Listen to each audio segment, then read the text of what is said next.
Et c'est parti pour Solar Impulse. L'avion a pris son envol à Abu Dhabi pour un premier tour du monde sans une goutte de kérosène. L'appareil va parcourir 35 000 km grâce à l'énergie solaire à une vitesse de 100 km/h maximum. L'exploit prendra 5 mois au total, dont 25 jours de vol effectif.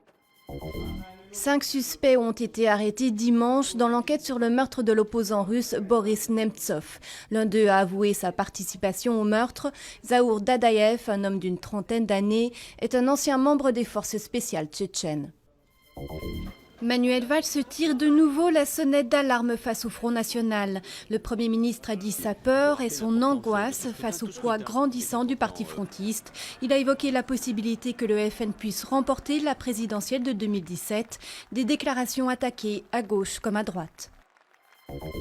Début du procès à Saint-Domingue de 4 Français, dont 2 pilotes accusés de trafic de drogue entre la République dominicaine et la France.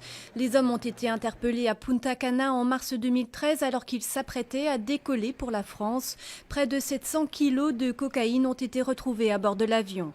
Les 2 pilotes ont toujours nié avoir su quel était le contenu de la cargaison. Ils risquent jusqu'à 25 ans de prison.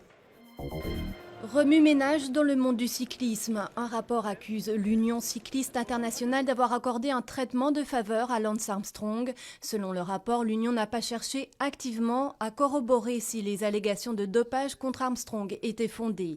Le coureur cycliste a remporté le Tour de France à 7 reprises avant de perdre ses titres pour dopage.